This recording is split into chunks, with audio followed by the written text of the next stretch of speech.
Olá, seja bem-vindo a mais uma edição do Clube de Assinantes do TID. Hoje é sexta-feira, dia 15 de setembro de 2023. Hoje nós vamos falar um pouquinho sobre o que acontece com a pecuária aqui no Brasil. Há algumas indicações de alta no mercado futuro, até mesmo no mercado físico, não é uma recomposição. Será que isso já serve como ânimo ao produtor Brasil afora? Será que esse esboço de reação que a gente percebe no mercado já leva um ânimo ao produtor? Nós vamos falar sobre esse tema, sobre o caminho e sobre o futuro da pecuária, caso não tenha uma reversão quase que imediata nessa situação toda. Nós vamos falar sobre os caminhos da pecuária aqui no Brasil, os preços. Será que vão remunerar? Será que o pecuarista, você que nos acompanha, vai ser um integrado da indústria, ou seja, um empregado da indústria, como hoje já existem os produtores de suínos, de frangos, de aves, que são integrados, ou seja, empregados da indústria, você vai ter essa mesma condição? Sobre esse tema, nós vamos conversar agora com o nosso consultor, o Celso Ricardo, direto de Porto Alegre, que já está conosco. Celso, prazer em falar contigo mais uma vez. Será que eu exagerei na abertura falando sobre o futuro do pecuarista, principalmente como empregado da indústria, ou não? Seja bem-vindo. Oi, Sérgio, prazer estar com vocês de novo. Aí um abraço para todos que estão ligados no programa. Não exagerou. Sinceramente, falando de uma maneira bem tranquila, eu acho que não. Se nós permanecermos nesse cenário onde duas empresas que vão ter praticamente 80% dos abates diários aí, não fica nada exagerado falar que o pecuarista pode virar um integrado. E, para mim, para nós que trabalhamos com suinocultura e com aves, a gente sabe muito bem o trabalho que esse produtor rural passa, né? Ele deixa de ser dono da sua propriedade e começa a trabalhar como empregado das grandes indústrias. Então, não vejo nenhum exagero e as perspectivas, infelizmente, mesmo que não sejam como integrados, mas as operações elas vão chegar muito próxima disso, infelizmente, se o pecuarista brasileiro não acordar e tomar um posicionamento com relação ao que esperar de um futuro, né, Sérgio? E qual seria esse posicionamento? Porque a crise está instalada principalmente nesse ano de 2023, né? Começou lá com o alto embargo da China, até então tudo quase que ia bem.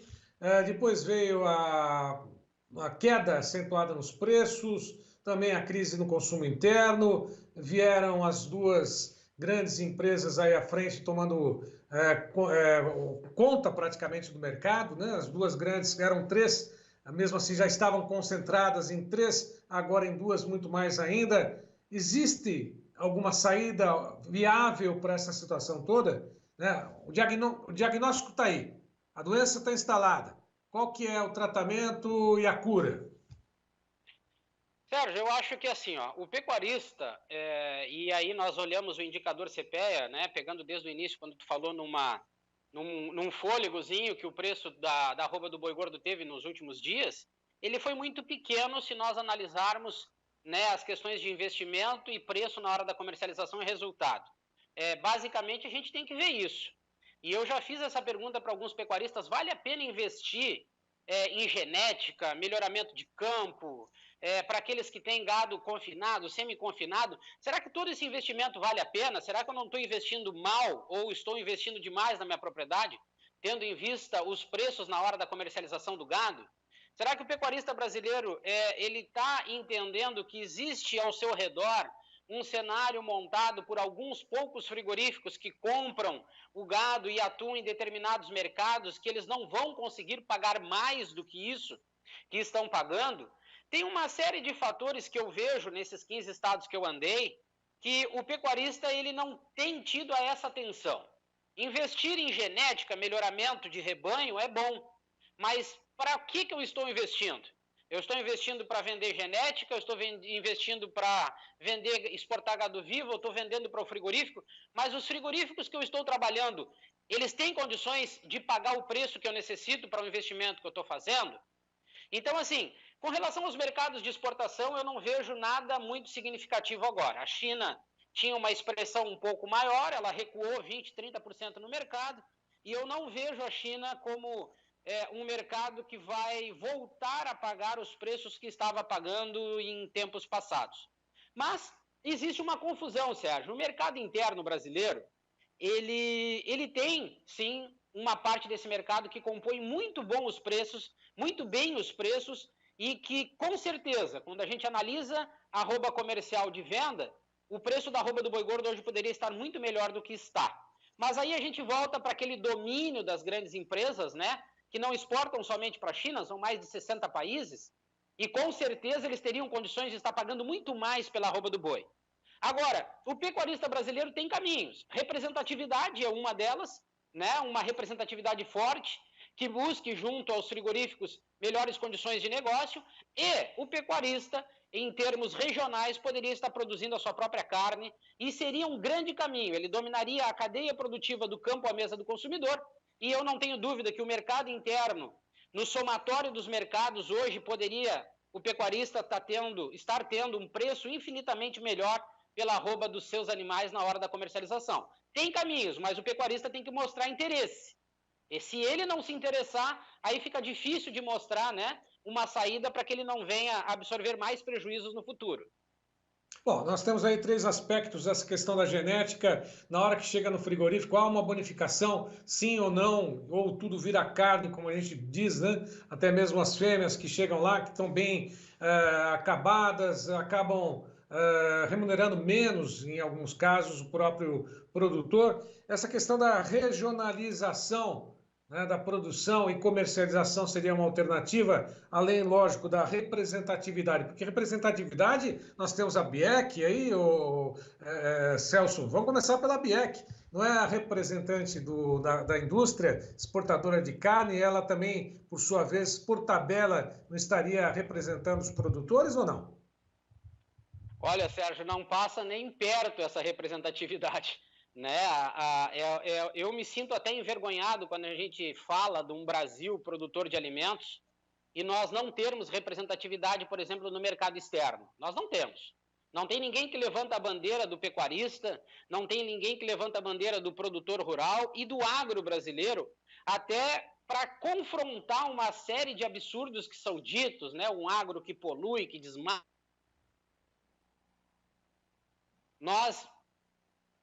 Oi? Continuamos. Deu uma falhazinha na transmissão. Vamos lá. Nós não temos isso no Brasil e é impressionante um país que tem essa potencialidade não ter um trabalho como esses. Agora, a ABIEC trabalha única e exclusivamente para interesse da JBS e agora do Minerva. Ele trabalha com foco nessas grandes empresas. E ela não beneficia em nenhum momento o pecuarista. Ela pode mostrar uns vídeos institucionais com o rebanho, né, brasileiro. Aquilo é mais emocional do que propriamente técnico, vamos dizer assim. Mas o pecuarista não tem essa representatividade, infelizmente, né? Representatividade essa que poderia estar buscando, a partir de uma capacidade de abate, por exemplo, e também sobre os mercados que nós estamos comercializando, levar essa informação para o pecuarista em termos de qual tipo de animal é o que o mercado está buscando e quanto que ele pode pagar a partir das bonificações. Mas é interessante a gente ressaltar também, às vezes os pecuaristas se sentem mais à vontade, com algum preço melhoradinho daqui e dali que os frigoríficos oferecem, mas aí tem aquelas questões de toalete abusivo, tem aquelas questões de balança de abate que dá diferença de peso, cobrança de quebra de fio. Então, assim, o pecuarista, por melhor que seja alguns cenários para ele, com certeza ele está tendo algum prejuízo. Bom, e essa questão da representatividade, ainda falando sobre a questão da BIEC, é algo que você tem abordado recentemente nos boletins aqui conosco. Em alguns casos, até o Ministério da Agricultura, o MAPA, hoje não se faz presente em grandes ocasiões onde há um contato com outros países, consumidores, a própria China e até mesmo outros eventuais destinos da carne brasileira. Sim, a BIEC aparece como sendo o principal órgão, né, seria do governo, né, nessas questões, né, apesar de não ter uma representatividade oficial governamental, mas ela se faz presente mais do que o próprio ministro. Ah, com certeza, Sérgio, com certeza. A ABIEC, se nós analisarmos há 20, 30 anos atrás, ainda quando era o seu Edivardo Minerva, se eu não me engano, que estava à frente na época da presidência, depois quando entrou o Pratini, né, que foi ministro da Agricultura, conhecia todos os caminhos, Pratini que foi colocado pela própria JBS lá dentro, depois veio o Camardelli, que também, né, trabalhou dentro do Ministério da Agricultura, conhece todos os caminhos, eles de uma certa forma começaram a se impor em termos de representatividade de mercado, porque tinham as grandes indústrias, né, que o grande volume de exportação, né, para um país que se diz, ou que é o maior exportador de carne bovina, mais de 80% vai ficar nas mãos do que é exportado de duas empresas. Então, tem representatividade. E existem outros fatores que a gente sabe de Brasília, que essa empresa JBS mesmo, né, acaba patrocinando, enfim, tem uma representatividade grande lá dentro. E o próprio ministro, ou os ministros que por lá passaram, sempre deixaram as portas abertas para Camardelli e ABIEC, né, em termos gerais, tomar as atitudes e ações necessárias. E pior do que ter entrada livre dentro do Ministério da Agricultura e definir, por exemplo, essa reunião do Fávaro agora com a ABIEC mostrou que o Ministério da Agricultura não define nada. Essa reunião do Fávaro ficou bem claro para nós que as imposições e as regras que foram definidas para que novos frigoríficos fossem habilitados para a China foram impostas pela ABIEC. Isso aí ficou mais do que claro para nós. Tanto é que algumas unidades vão até furar a fila, como a gente diz, né?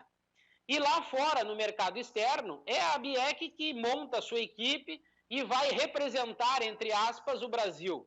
Mas os melhores mercados, as informações, as características sempre passam em primeira mão pela ABIEC. Depois de um certo tempo, elas podem até ser divulgadas e algumas unidades acabam tendo acesso a alguns mercados. Mas, em termos de exportação de carne bovina, o Ministério da Agricultura não define nada, né? Não tem atuação em nada, é apenas um órgão que assina ou oficializa, né, essa relação entre mercados, e a ABIEC é que toma as ações e tem os privilégios, né, com relação aos mercados para os seus associados, infelizmente. Bom, nós temos aí um certo orgulho, né? Orgulhamos, né? Nos orgulhamos quando a gente fala o Brasil é o principal exportador de carne bovina, proteína animal, as cifras que ultrapassam US$ 1 bilhão.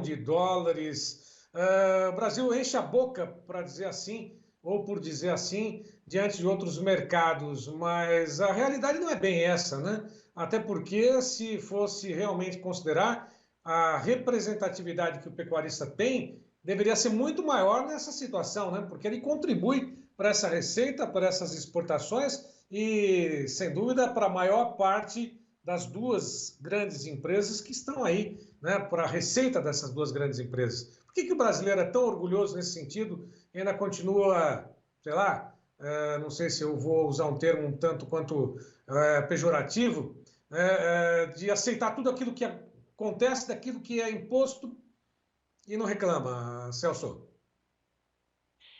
Sérgio, é da maneira que as informações são colocadas, né? Se nós olharmos para a pecuária, olharmos para a agricultura, nós acabamos nos satisfazendo com informações apenas e não desmembramos ela para saber realmente quem está ganhando ou não. Ser um grande exportador de carne bovina hoje, o que reflete para o agro, o que reflete para o pecuarista brasileiro? Dá para nós entendermos que muito pouco, né? Quem ganha muito são as indústrias, e o Brasil, a partir de uma representatividade que esse volume de exportação tem, somados aos volumes de grãos, dão aquele impacto no PIB, por exemplo, gera uma balança comercial com superávit primário e parece que nós estamos vivendo muito bem. Mas não é essa a realidade. Nós poderíamos hoje nos desenvolver do campo à mesa do consumidor se houvesse um pouco mais de igualdade em termos de informação, investimento e resultado na hora da comercialização. Faltam políticas, por exemplo, que fortaleçam o mercado interno sem desprivilegiar o mercado internacional.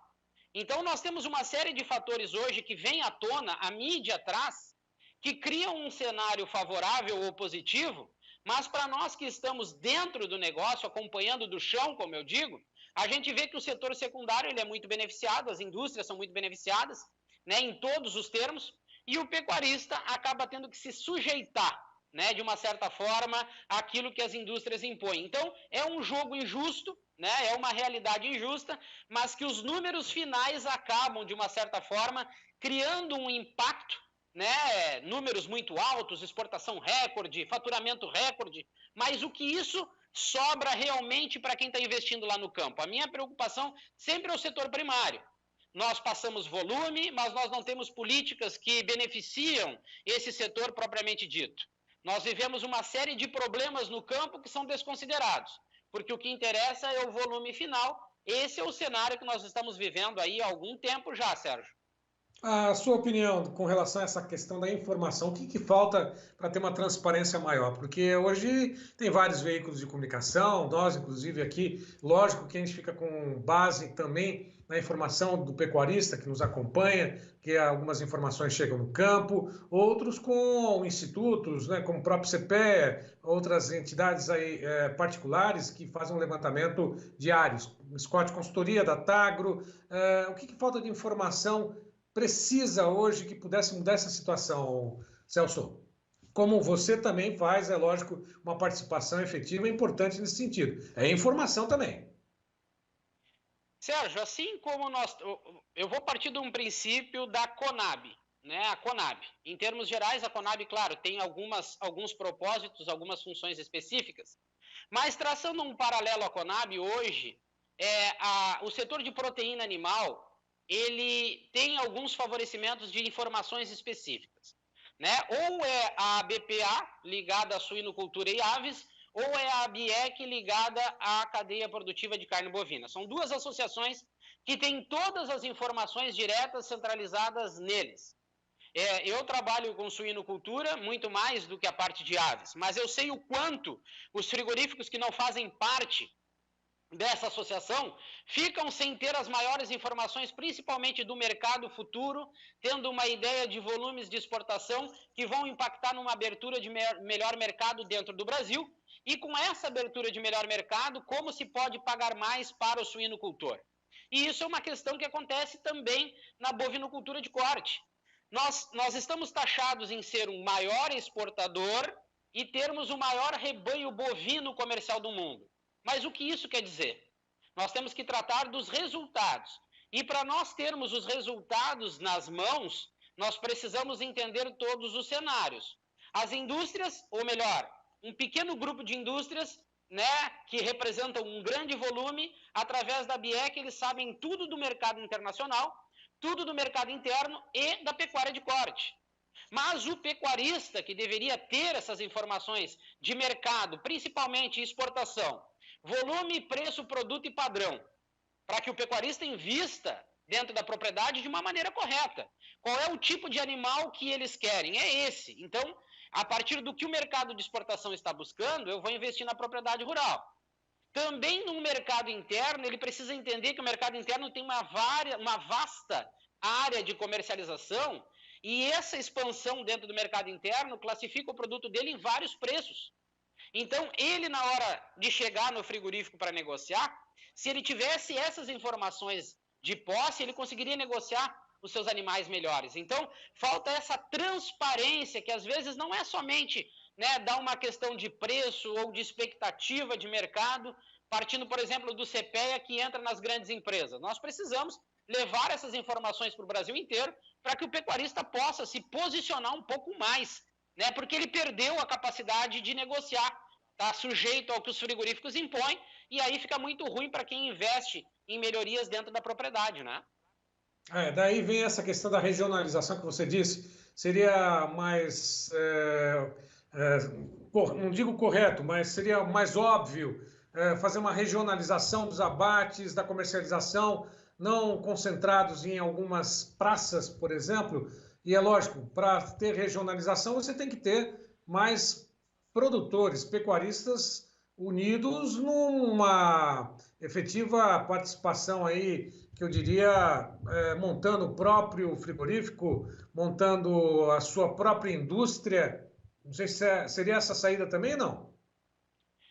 Sérgio, eu nos últimos, vamos botar 15 anos, eu acompanhei no Brasil vários projetos que começaram com o boi orgânico, o boi a pasto, boi verde, né, algumas associações pelo Brasil criaram um senso muito mais emocional do que racional para algumas linhas de mercado que tinham grande potencial, mas não souberam ou não tiveram as informações nas mãos para fazer com que essa cadeia produtiva desse certo.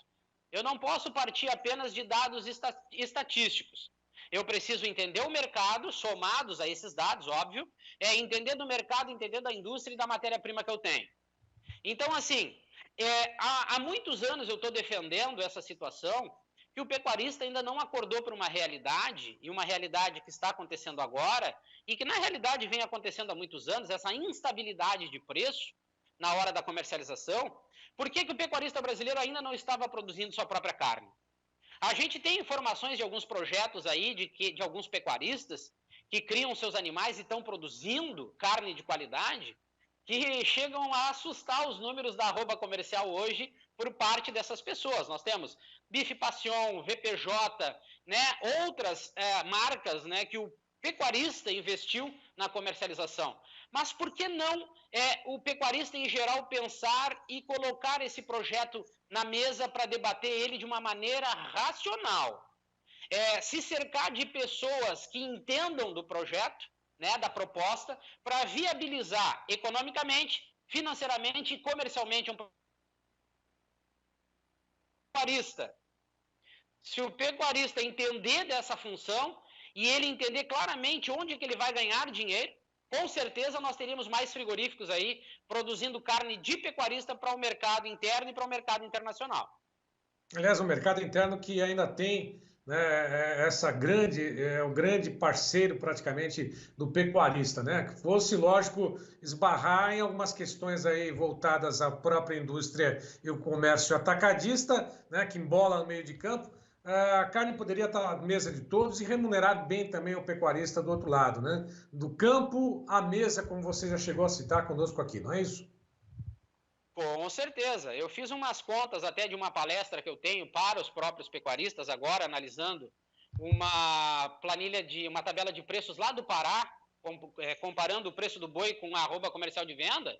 É notório. O mercado interno, ele não se resume, por exemplo, ao atacado. Nós temos outros tipos de mercado dentro do Brasil que remuneram, ou melhor, que pagam um preço muito bom para carne de qualidade. Então, assim, existem marcas de grandes empresas que elas definem o ranking das unidades, aí eu falo da própria JBS. A marca Maturata, que é vendida no mercado interno, é ela que define o ranking das unidades. Por quê? Essa marca com Swift, Bordon, né, assim como a Bassi da Marfrig e outras, no mercado interno, para esses cortes premium, deixam margem de lucro acima de 40%. Então, assim, são essas informações que faltam, né, para o pecuarista, somados a outras tantas, que poderiam despertar o interesse e começarmos a desenvolver projetos, né, sensatos, muito objetivos, para o pecuarista brasileiro produzir sua própria carne. Tem espaço para todo mundo.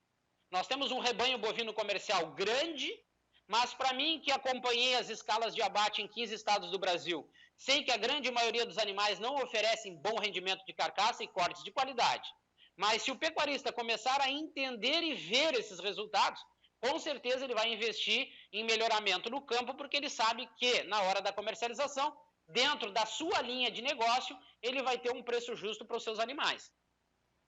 Bom, Celso, só para poder finalizar esse nosso bate-papo, você recentemente fez uma conta aqui, inclusive no seu boletim, mostrando que a arroba, hoje R$ 200 aqui na referência de São Paulo, estava abaixo dos 190 recentemente. Quanto é que vai render essa mesma arroba de 190 de R$ 200 hoje lá para a indústria frigorífica? Pelo menos o dobro, é isso? Olha, Sérgio, com certeza, se nós levarmos hoje, tivéssemos acesso, né, às comercializações, vamos botar a JBS e agora a Minerva, levando em consideração outros frigoríficos que exportam também, e eles tendo acesso, por exemplo, a mais de 30 países, aos melhores mercados dentro do Brasil, com certeza a arroba comercial de venda desses frigoríficos ultrapassa R$ 500. Eu não tenho dúvida disso. Eu não tenho dúvida disso. Então, com certeza hoje, partindo do princípio CPEA, mas se nós sairmos lá para o Mato Grosso, para o Pará, a gente está com valores ainda de R$170 na arroba, 175. Mas se pegarmos esse exemplo de São Paulo aí, de R$200, e esses frigoríficos recebendo, né, comercializando com arroba comercial de venda acima de 500, com certeza R$300 hoje o preço da arroba do boi poderia estar sendo comercializado sem que esses frigoríficos tivessem prejuízo. É muito diferente disso. Pagando R$300 ainda estariam tendo um bom lucro na hora da comercialização dos seus produtos, isso eu não tenho dúvida. Por quê? Porque eles, além de comercializarem carcaça com bom preço no mercado interno e nos demais mercados, eles ainda ganham de presente do pecuarista porque vende os seus animais no gancho, todos os miúdos brancos e vermelhos, couro, carne de indústria. E vale lembrar que miúdos brancos hoje, no mercado internacional, tem um preço muito bom. Então, os frigoríficos na composição da arroba comercial de venda poderiam estar pagando R$300 na arroba do boi gordo hoje tranquilamente. Principalmente esses frigoríficos grandes que estão exportando aí e que seguem exportando muito bem. Fora a joia que existe, né, entre os animais que a indústria não remunera o produtor, né? A hora lá da descoberta daquela joia que tem dentro dos animais, não é isso, Celso?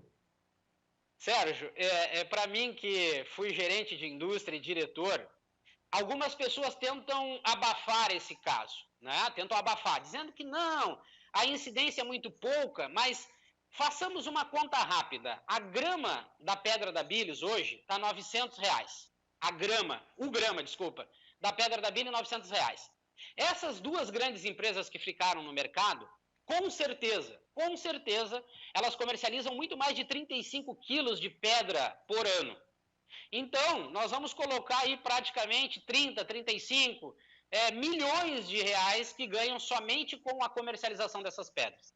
Ou seja, poderíamos fazer um frigorífico por ano, ou, conforme a gente já soube no passado, né, de alguns esquemas de uma grande empresa aí, né, com políticos e tudo mais, tu poderia deixar esse dinheiro para um caixa 2. Então, se nós pararmos para analisar, o pecuarista perde muito dinheiro ao longo do ano. E ele se contenta, parece, com essa situação. Levando em consideração os miúdos, como a gente disse, que dá de graça para o frigorífico, a Pedra da Bilhos, que o frigorífico ganha de graça também, e ainda algumas situações negativas dentro da sala de abate. Então, está na hora, Sérgio, está na hora, ou melhor, já passou da hora do pecuarista sentar, analisar esse cenário totalmente desfavorável a ele, mas procurar pessoas e profissionais com capacidade de mostrar todo esse cenário de uma maneira clara, simples e objetiva, os pontos positivos, negativos e quais os caminhos.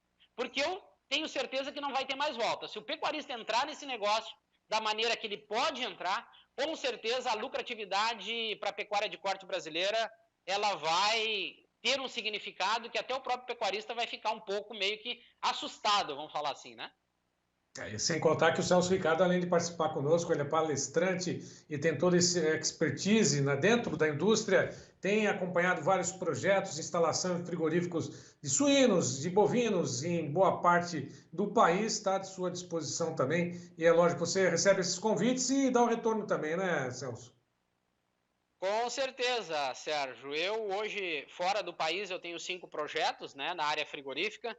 Mas o grande detalhe é tu viabilizar um projeto, como eu disse, economicamente, financeiramente e comercialmente. Depois tu parte do entendimento do mercado, e o Brasil tem grandes mercados dentro e fora, tu viabiliza a partir da matéria-prima que tu tem disponível e, por último, tu vai olhar que tipo de estrutura física tu precisa para abater e transformar essa carne. Então, o projeto não é complicado, não é difícil, mas tem que fazer da maneira correta, porque senão tu acaba, de uma certa forma, te perdendo no meio do caminho, e um projeto com grande potencialidade pode ser que acabe, muitas das vezes, no papel ainda, conforme eu já vi muitos acontecerem pelo Brasil afora. Aí. Tá certo. Celso Ricardo, mais uma vez foi um prazer falar contigo. Os assinantes aqui também do Clube do TD agradecem sua participação e deixo aqui, né, a todos que nos acompanharam e vão nos acompanhar logo mais, que mandem perguntas. O Celso Ricardo recebe essas mesmas questões e responde para vocês, associados do TD. Mais uma vez, obrigado. Até a próxima, Celso. Um abraço, Sérgio, um abraço a todos aí e estamos à disposição. A hora que precisar é só chamar. Um abração. Um abraço, obrigado.